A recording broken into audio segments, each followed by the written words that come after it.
첫날 밤이 가장 힘들다. 이건 의심의 여지가 없다. 태어날 때처럼 벌거벗고 감옥으로 걸어 들어가는 그 순간 피부는 소독약 때문에 따갑고 눈은 안 보이고 감방에 쳐넣어지고 나면 철창이 닫히고 그 순간 실감하게 된다.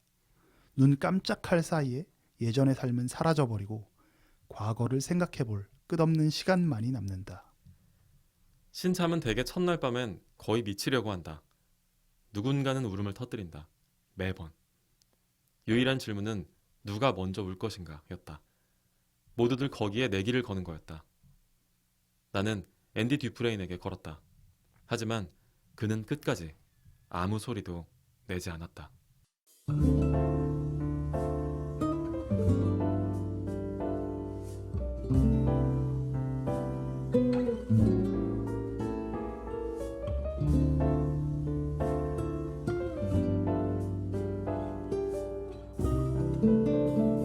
호우 시절로 오세요. 그때 우리가 여기에 있습니다.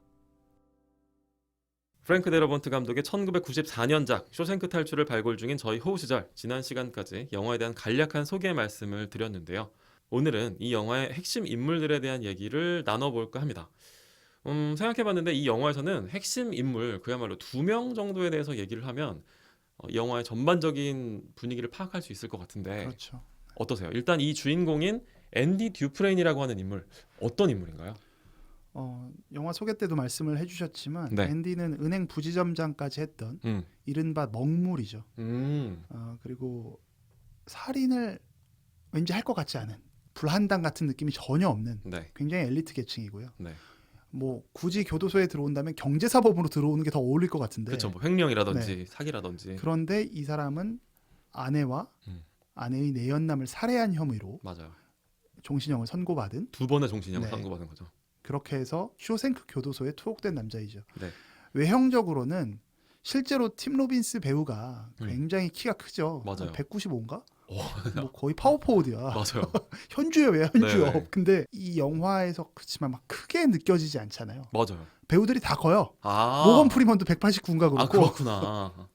다 크고 다른 배우들이랑 그래서 일렬로 잡아주지 않는 음. 연출을 택해서 맞아요. 이 사람의 어떤 큰 키를 조금은 그렇게 느껴지지 않게 만들죠. 그쵸. 그래서 이 영화를 보고 나서 두 사람이 그렇게 컸다라는 거에 또 다른 반전이 한 번 더 있어요. 아, 맞네. 관객들이 느끼는. 네. 아, 그리고 진짜 일렬로 서 있는 원테이크 씬은 없었던 것 같아요. 거의 앉아 있거나 네네네. 그렇게 되죠. 그래서 오, 예리하다. 외형적으로는 되게 유약해 보이는 외모인데 네. 영화 초반에 앤디를 묘사하는 영화 속 레드의 표현을 좀 빌리면 바람만 세게 불면 넘어갈 것 같은. 근데 여기서 한마디 나오긴 합니다. 키 크고 부잣집 아들 같은 놈. 그러니까 덩치는 크지만 좀 유약해 보인다. 네, 뭐 이런 굉장히 거죠. 일종의 멀대 같은 느낌이죠. 근데 일종의 도련님 같은 외형을 갖고 있는데 네. 하지만 겉으로는 유약해 보이지만 실상은 매우 단단한 사람임을 영화를 보다 보면 관객들은 느끼죠. 맞아요. 영화 초반의 죄수들이 저희가 대사로도 읽었었지만 신입 재소자들이 들어오자 누가 가장 먼저 울지 담배 내기를 하는 장면이 나오는데요. 네. 레드는 앤디에게 내기를 걸 정도로 외면적으로는 연약해 보이지만 앤디는 한 방울의 눈물도 맞아요. 흘리지 않습니다. 흔들림 없이 하루를 아주 조용하지만 담담하게 소화하는 것을 통해서 네. 앤디라는 사람이 결코 범상치 음. 않다라는 거를 영화의 시작 단계에서 딱 보여주는 거예요. 데러번트 감독이. 그 첫날 장면 네. 보실 때 네. 저희 군대 수감됐을 때 너무 묘사 잘하지 않았어요? 그때 생각나지 않으셨어요? 저는 그날의 냄새까지 나는 것 같았어요. 그 기억나세요? 근데 그때 첫날? 첫날 밤에 네, 저희 군대 얘기 좀 할게요. 잠깐만. 저 첫날 밤 근데 사실 잘 기억 안 나요. 저도 잘 기억은 안 나요. 그 첫날 들어간 근데 네. 저희가 가입소 기간이라고 있었던 거 일주일간. 네. 일주일이었나? 3일이었나? 3일이었나요? 네, 신체 검사하고 네. 만약에 다시 저희가 공군 장교를 나왔는데 네, 저희 항문 검사까지 했었어요. 죄수들만 하는 거. 그거 여기 감옥이라니까. 진짜 그 너무 감옥 같은 분위기였어. 무중충하고. 네. 근데 거기서 3일을 지나고 나서 네. 장교 후보생이 될 수 있느냐 마느냐가 나오잖아요. 맞아요. 그게 뭐라고 우리가. 근데 그날 나와서 저희가 막 그때 군기가 들어있진 않고 서로 그쵸. 다 얼타고 있을 때 맞아요. 안녕하세요. 같이 있었던 분들이랑 네, 같은 방에 있었던 분들 있잖아요. 같은 소대가 되진 않아요. 그 사람들이 또 다 찢어지는데 그분들이랑 여러 이야기를 나누면서 그 20대 중반의 묻 남성들이 네. 두려움에 떨면서 하지만 짐짓 그렇지 않은 척 하고 있었던 모습들은 생각나요. 맞아. 이거 군화 받은 거 잘못하면은 그 발 뒤축 다 까여가지고 맞아. 그 봉화지겸 걸려가지고 죽을 수도 있대요. 막 이런 얘기하면서. 그리고 그 고무링 이거 이렇게 사용하는 거 맞아요? 약간 어. 이런 얘기했었던 맞아요. 기억들이 납니다. 얼타고 있었죠. 맞아요. 그랬던 기억들이 그러니까 어쨌든 좀 뭔가 자유를 제한받고 네. 그 안에 이렇게 있다는 것만으로도 뭔가 비슷한 아마 쇼생크 탈출이 우리나라 남성들에게 이렇게 네. 명화로 표현되는 이유는 맞아. 아마 그 초반의 도입신에서 느꼈던 네. 강제 징용 상태에 대한 강제 징집 상태에 어. 대한 아마 그 공감 때문일 겁니다. 한 번씩 어딘가에 끌려가 본 적이 있는 사람들의 확 몰입하는 거지. 네, 그런 것들이 좀 있지 않았나라는 생각이 드네요. 아 군대 얘기하니까 너무 신나는데 많이 들어주신 분들은 불쾌하실 수 있겠네요.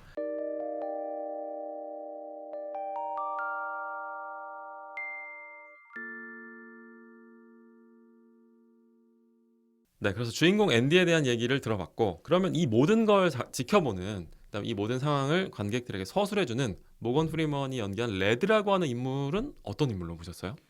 모건 프리먼이 연기한 레드는 그 젊은 날에 네, 아주 젊은 나이, 아주 어린 나이였던 것 같아요. 네. 한 20살 남짓한 맞아요. 나이에 네, 살인을 저지르고 슈생크에 들어와 형을 살고 있는 사람이고요. 네. 워낙 종신형이죠, 이분도. 그렇죠. 뭐 이분도 종신형이었나요? 어쨌든 굉장히 오랜 네. 형이었던 것 같은데 네. 워낙 오랜 시간 쇼생크에 있다 보니까 어찌 보면 교도소 내에서 일종의 집사 역할을 하지 않나 맞아요. 싶어요. 그래서 알프레드 같은 느낌도 좀 있고 네. 물건도 막 구해서 팔아요. 음, 아는 사람도 많고 자신만의 패거리도 있는 것 같고요. 네. 이게 영화에서는 아주 정확하게 내용이 나왔던 것 같지는 않은데 책의 표현을 좀 빌리자면 네. 본인이 특별히 돈이 필요해서 물건을 파는 판매책이 아니라 일종의 거기서 존재감을 확인했던 것 같아요. 레드는. 네. 뭐 레드란 인물은 이 안에서 일종의 자신의 삶이 네. 그냥 감옥 안에 있는 삶이 오히려 자신의 아이덴티티가 증명돼 있는 음. 너무 오랫동안 익숙해져 있는 맞아요. 삶을 살고 있는 사람이고요. 이 정도가 이제 표면적으로 드러나는 두 사람의 모습을 네. 드러낸 일단 설명이 될 것 같고 다만 이 두 인물이 상징하는 네. 일종의 인간상이 있다고 봐요. 그래서 이제 세상엔 앤디 같은 인물도 있고 네. 또 레드 같은 인물도 이렇게 부류가 나뉘어서 살아가는데 네. 앤디는 희망을 보는 사람이고 레드는 좀 현실을 사는 사람이다. 그렇죠. 희망은 너무나 위험한 네. 거라고 생각하는 사람이죠. 그런 형태로 영화에서 전개가 되고 묘사가 되고요.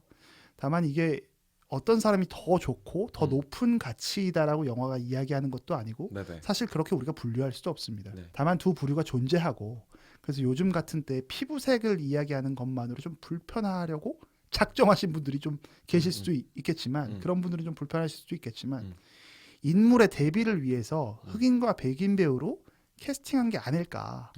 왜냐면 실제 원작 속에서는 이 레드가 뭐 아일랜드 사람 아이리쉬인가 그렇게 나왔던 것 같은데. 맞아. 여기서도 뭐 영화에서도 아일랜드 네. 출신이라는 얘기는 나오긴 하는데 맞아요. 네. 네. 사실은 뭐 백인이었을 수도 있을 것 같아요. 소설에서는. 네, 더 백인의 느낌으로 저는 사실 읽었거든요. 네. 근데 이것도 물론 저도. 편견일 수도 있지만, 네. 그래서 레드는 되게 현실의 사람이고, 그렇지만 그 사람은 역시 왜 희망이 없었겠냐는 거예요. 그 희망이 사라져가는 과정도 잘 보여주고 있죠. 그래서 그 사람도 젊어서는 사회로 되게 나가고 싶었어요.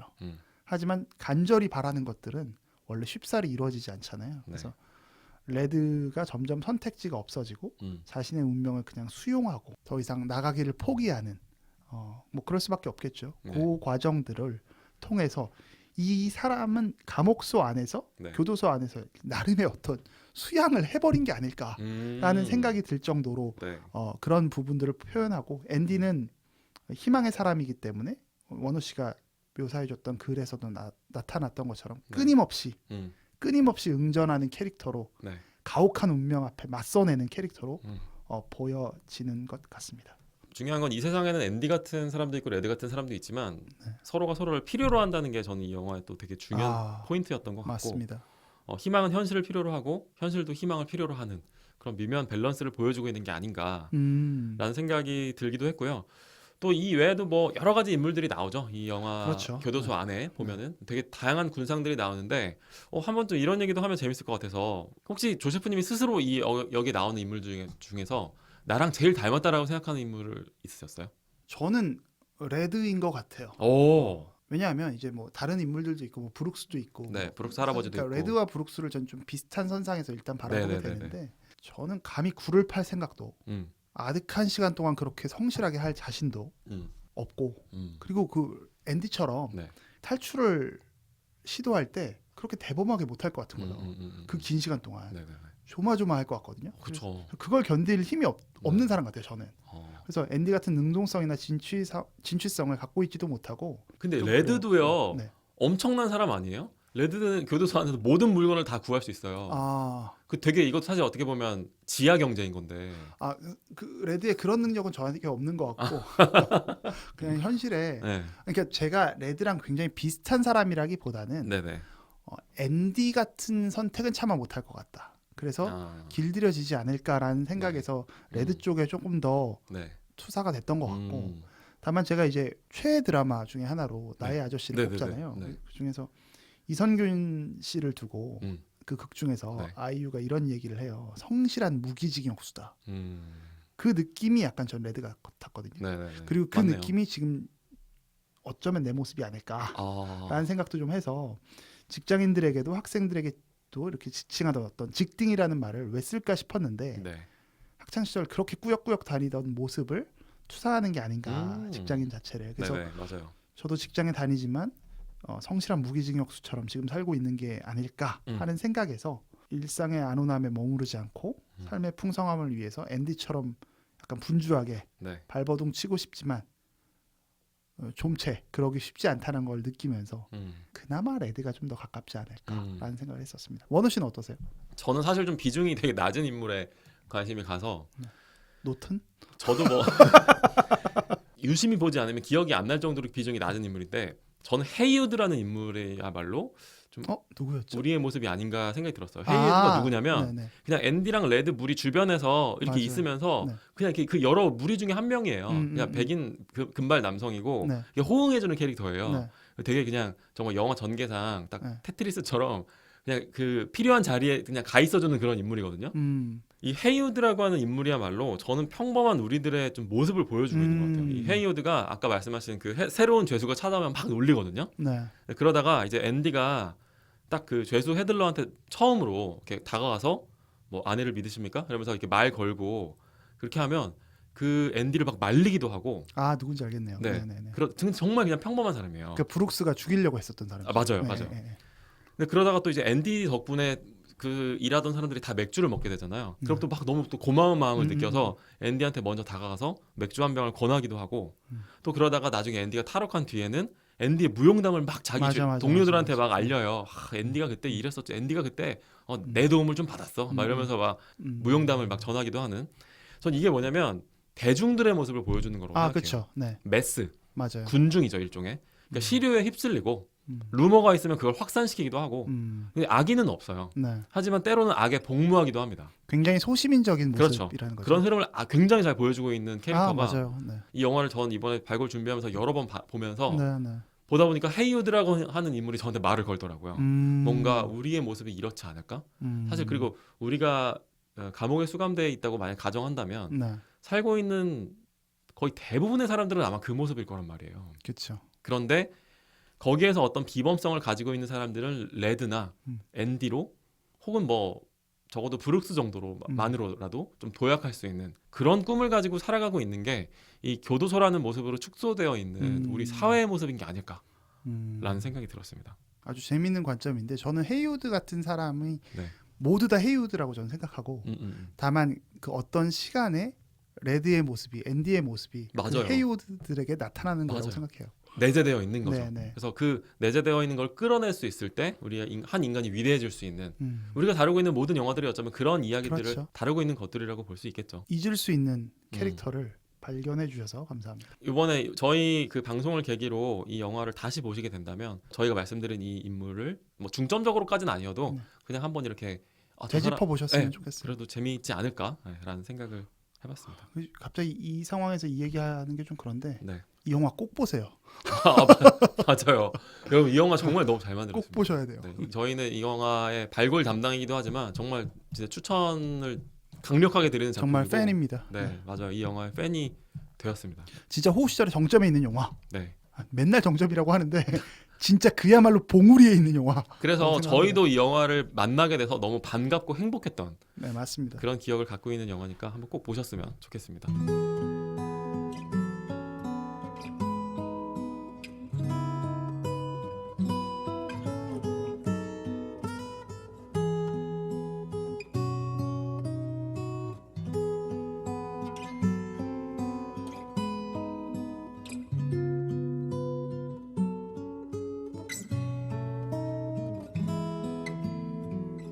우리의 호우 시절